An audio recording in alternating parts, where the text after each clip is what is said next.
यीशु मसीह के सामर्थ्य नाम में एक बार फिर से आप सबका स्वागत करती हूँ। यूसुफ की कहानी को आगे बढ़ाते हुए आज का हमारा विषय है बंदियों के स्वप्नों का अर्थ बताना।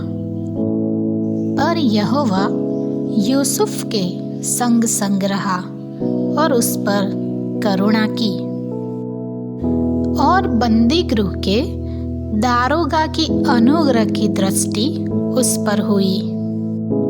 इसलिए बंदी गृह के दारोगा ने उन सब बंदियों को जो कारागार में थे यूसुफ के हाथ में सौंप दिया और जो जो काम वे वहां करते थे वो उसी की आज्ञा से होता था। यूसुफ के वश में जो कुछ था उसमें से बंदी गृह के दारोगा को कोई भी वस्तु देखनी न पड़ती थी, क्योंकि यहोवा यूसुफ के साथ था और जो कुछ वो करता था यहोवा उसको उसमें सफलता देता था। इन बातों के पश्चात ऐसा हुआ कि मिस्र के राजा के पिलाने हारे और पकाने हारे ने अपने स्वामी के विरुद्ध कुछ अपराध किया। तब फिरौन ने अपने उन दोनों हाकिमों अर्थात पिलाने हारों के प्रधान और पकाने हारों के प्रधान पर क्रोधित होकर उन्हें कैद करा के अंगरक्षकों के प्रधान के घर के उसी बंदी गृह में जहां यूसुफ बंदी था डलवा दिया। तब अंगरक्षकों के प्रधान ने उनको यूसुफ के हाथ सौंपा और वो उनकी सेवा टहल करने लगा। अतः वे कुछ दिन तक बंदी गृह में रहे। मिस्र के राजा का पिलाने हारा और पकाने हारा बंदी गृह में बंद थे। उन दोनों ने एक ही रात में अपने अपने होनहार के अनुसार स्वप्न देखा। सवेरे जब यूसुफ उनके पास अंदर गया तब उन पर उसने जो दृष्टि की तो क्या देखता है कि वे उदास है। इसलिए उसने फिरौन के उन हाकिमों से जो उसके साथ उसके स्वामी के घर के बंदी गृह में थे पूछा, आज तुम्हारे मुंह क्यों उदास है? उन्होंने उससे कहा, हम दोनों ने स्वप्न देखा है और उनके फल का बताने वाला कोई भी नहीं। यूसुफ ने उनसे कहा, क्या स्वप्नों का फल कहना परमेश्वर का काम नहीं है? मुझे अपना अपना स्वप्न बताओ। तब पिलाने हारों का प्रधान अपना स्वप्न यूसुफ को यों बताने लगा, मैंने स्वप्न में देखा कि मेरे सामने एक दाखलता है और उस दाखलता में 3 डालियां हैं और उसमें मानो कलियां लगी है और वे फूली और उसके गुच्छों में दाख लगकर पक गई। फिरौन का कटोरा मेरे हाथ में था और मैंने उन दाखों को लेकर फिरौन के कटोरों में निचोड़ा और कटोरे को फिरौन के हाथ में दिया। तब यूसुफ ने उससे कहा, इसका फल ये है।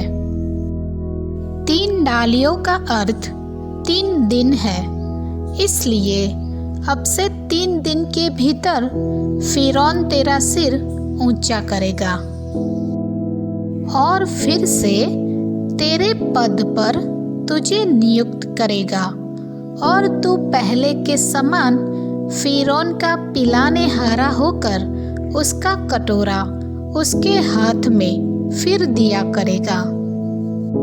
अतः जब तेरा भला हो जाए तब मुझे स्मरण करना और मुझ पर कृपा करके फिरौन से मेरी चर्चा करना और इस घर से मुझे छुड़वा देना, क्योंकि सचमुच इब्रानियों के देश से मुझे चुरा कर लाया गया है और यहाँ भी मैंने कोई ऐसा काम नहीं किया जिसके कारण मैं इस कारागार में डाला जाऊं।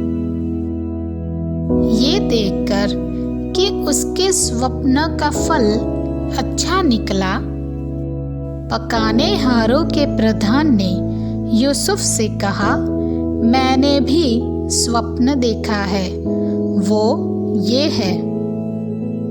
मैंने देखा कि मेरे सिर पर सफेद रोटी की 3 टोकरियां हैं और ऊपर की टोकरी में फिरौन के लिए सब प्रकार की पकी पकाई वस्तुएं हैं और पक्षी मेरे सिर पर की टोकरी में से उन वस्तुओं को खा रहे हैं। यूसुफ ने कहा, इसका फल ये है। 3 टोकरियों का अर्थ 3 दिन है।